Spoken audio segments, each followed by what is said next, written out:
cheapest EDF RC plane you can build. But does it fly?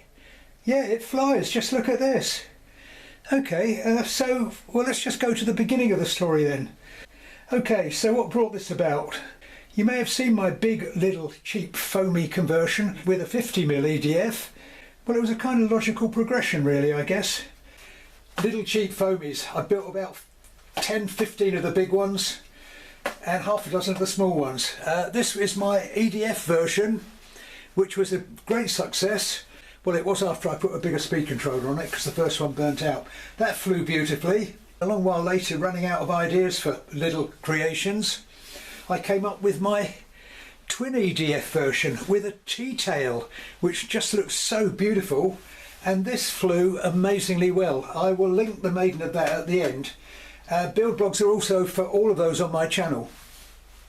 So what next, you might ask?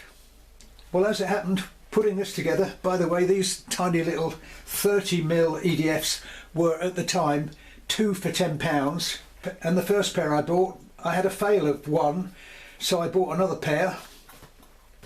Had one of these spare kicking around. Obvious thing to do with it was try and build a mini EDF version, though they actually come in 3 different sizes, because I've even built a mini Lidl RC conversion. Oh, and this actually, as it happens, is my 4-motor version of the mini Lidl, but there's a build blog for that on there too. Anyway, so decided to build a mini Lidl version of it. Bit of a challenge. There's not a lot of space in here for, let me show you what goes in there. That's my little FS2A receiver. Speed controller is tucked down way inside. Not a lot of room for it, as you can imagine. And in the front here goes, I think it's a 200 or 300 milliamp 2S, because I discovered, despite the fact that on the description for these it says they take a 2 or 3S, they don't like a 3S. That's what destroyed the first one. Anyway, got it together. I was intending to do a build blog of it, but basically I've made video build blogs of pretty much all of my little conversions, including single motor versions of this, twin motor versions, even 4-motor versions. So decided in the end it was probably a bit unnecessary to do a detailed build blog of this. Major change, as you can imagine, from a tractor plane to an EDF was EDF had to be mounted. Now on my others, this is mounted a bit further back, so mounted that a little bit further back than I would have liked, and came up with what I thought was a novel idea for mounting it. What I did was glued it onto a little block of rubber. I'll show you a detail of it here. Glued it onto a little block of rubber, made a hole here and glued it in and put a pin through here. Anyway, that was the major change in the construction of this. I guess the big question is, does it fly? Well, coming up are a few of my test flights. And as you can see, I'm kind of getting there with it. I think it's on the road to success. Anyway, stop talking, let's have a look at some video. Well, here we are again, folks, and absolutely perfect day. Because just check out the grass there. There is not the tiniest bit of wind, maybe 1 mile an hour. I said perfect day, not quite the perfect day, because in fact I was walking out here and realised I'd left the lipos at home, so 40-minute round trip home, because I couldn't miss this day, because I've got something rather special to test today. It's the turn of this little tiny mini Lidl RC cheap phony, 3 or 4 pound plane, £5 EDF, and it's going to have its maiden, and it's the perfect day for it because the all-up weight with 400 2S lipo in it is about 100 grams. So wish me luck with that. Right, pre-flight check. That is turning the wrong way. Glad I checked that. Elevator is turning the right way. That's going to lift the wing. Okay, let me sort that out. Centre of gravity is about perfect, I think. Throws might be a bit too high, especially elevator. Anyway, we'll give it a go. I'm not even sure it's going to fly. So, wish me luck.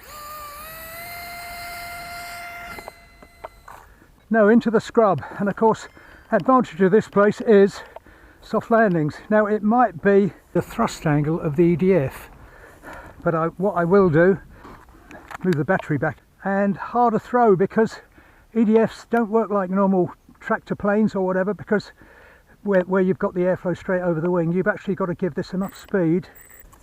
I might give it a bit of up trim. Right, I've given it some up trim. Let's try again.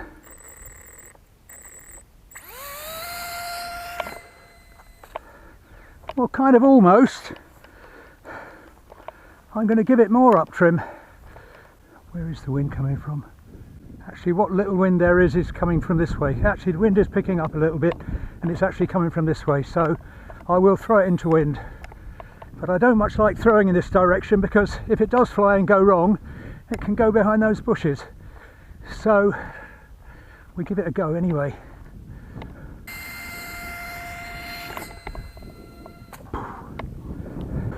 I'm not sure if that was a flight or not. I'll give it some left trim. I don't think that was a flight. I think I just threw it too high. I'll give it some left trim. Try again.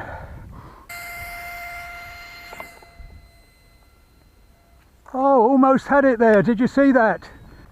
Needs a bit more up trim. I'm going to have to go into sub trim. So I suspect thrust angle isn't quite right. In fact, we have a problem there, because I can see it's a bit kind of loose in the mount and starts doing that, which means even more. It should have a slight downward angle, which means even more up trim. But it's all a bit of a learning process. Right, I'm going to go into sub trim. Right, sorted. Always have some rubber bands with you. That, I think, is going to be enough to actually hold it backwards. I'm going to reduce the elevator, way too much there. I'm going to reduce that and try again. Right, well, I've got the elevator trimmed down, but look at this huge cloud that's just come and spoiled all that sunshine. Never mind, we'll give it a go. Otherwise it's going to have to be plan B, which is go and have a think about what's gone wrong with it. I suppose good thing is still very little wind. Now that should make quite a lot of difference, because EDF is behind the centre of gravity, and if it's pointing upwards, it's going to put the nose downwards. In fact, I'm going to trim it up a bit more. In fact, I've trimmed it up quite a lot. Let's see what happens.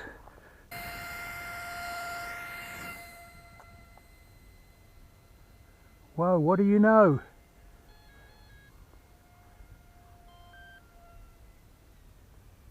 Very swoopy.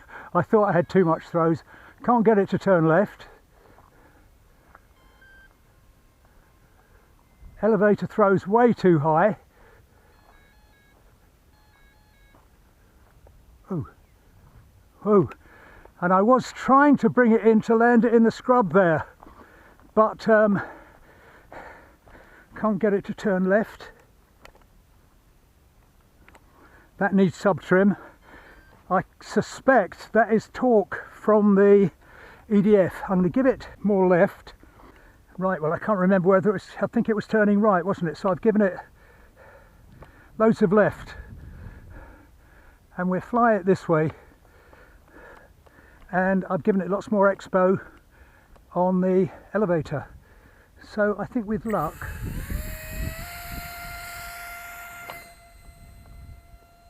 no, and it still needs more, needs up elevator. Well, a couple of things are happening here. Even though I've got the rubber band around that, it's still moving, pushing slightly upwards, so that definitely needs sorting.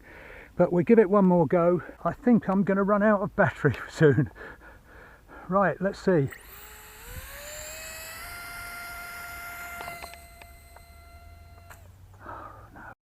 Right, well, I see one problem here, and it's an intermittent one, because you can see sometimes with the elevator it gets into a position where it just flutters. And that is not good, is it? I think it's going to have to be change it, but move it way forward, because that is just a 2 gram, and didn't really want to add too much weight to this. But I'll give it one more go, but I think I'm going to struggle with that in that mode. I think the problem with this is there's a tiny little pot in there, potentiometer, and I think it's got a dead spot, and when it goes on the dead spot it doesn't know quite what it's supposed to be doing. Right, one last go.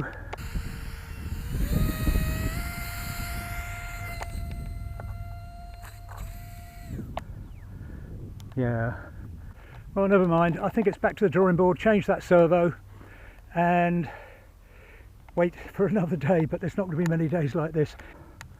Well, damn it, I'm not a quitter. I'm going to give it one more go before I go.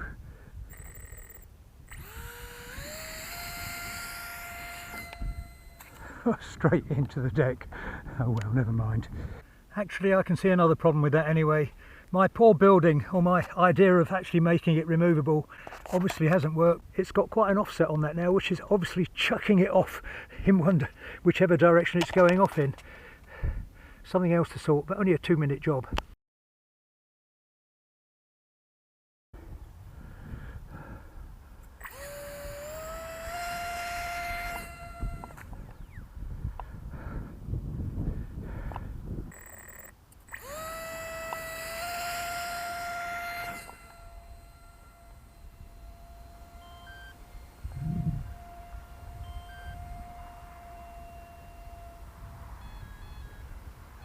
Well, she flies.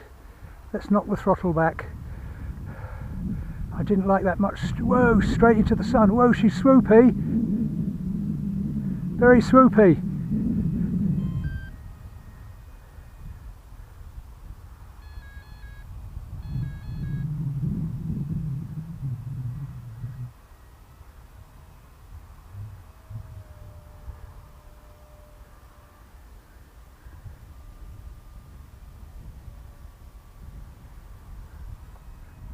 Way too much elevator.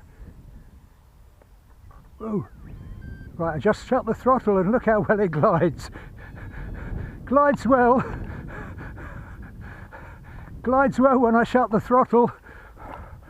But I think I need much smaller throws on the elevator. Look at those throws, can you see them? Elevator, way too much. Who knows, I might just reduce the throws and have another go, but in a way that was quite promising. Right, well, I've reduced the throws a lot. Seems to be a problem with the transmitter because I can't seem to reduce the down, even though I've got it down to massively. Anyway, I'm going to throw over this way. I'm not going to throw into the sun, I don't care.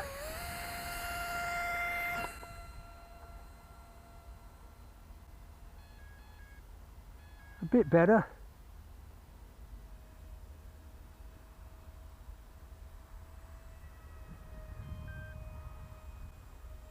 Oh, blimey. That's because I flew into the sun and it distracted me. Oh man. That tells you something about the indestructibility of these little foamies. So that was a straight in nosedive into the ground. And let's have a look.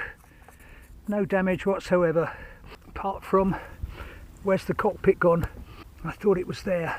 I think the cockpit came off in flight, which is why I lost control. See if I can find the cockpit. Anyway, as you can see, I found the cockpit, and I'm not actually sure really why I crashed in the end there. What happened looking at the video was I accidentally rolled at the top of that accidental loop and lost the plot basically. But all the same, just goes to show how pretty much indestructible these things are, because that was a complete nosedive into the ground and absolutely survived it perfectly. Other little problem you saw earlier on was jittery servo. I replaced it with another one, put it back in the same spot actually, and I've still managed the centre of gravity okay. The other thing I've noticed is the elevator on this, relative to the horizontal stab, is rather large, which is probably why it was so swoopy and a bit tricky to handle at first, and probably still a bit tricky to handle. So I might take a slice, probably going to take a slice off that. That's going to make it a bit easier, make it less sensitive. But all in all, I was well pleased with that. And let's face it, you couldn't really build a cheaper EDF. I think these are about £3. That cost me £5. Receivers about £5, and servos maybe £1 each. So what a cheap, great little EDF plane. If you're looking to build one, I'll put the specs of the parts down in video description. But I think that's all I've got to say. I'm well pleased with it anyway. I think it's had great fun and I'm looking forward to flying it again. I'll leave you with the brilliant maiden of my twin EDF big Lidl conversion, which I'd say is probably my favourite of all of my big Lidl builds, of which there are 13 or so of the big ones. And it flew just so amazingly well, straight from the hand. So I'll leave you with that. If you've enjoyed the video, please give it a like, it helps my algorithms, and why not subscribe if you want to see more of my builds and crashes. But that's all I've got to say for now, so thanks for watching. Hopefully I will catch you all again soon. Bye for now.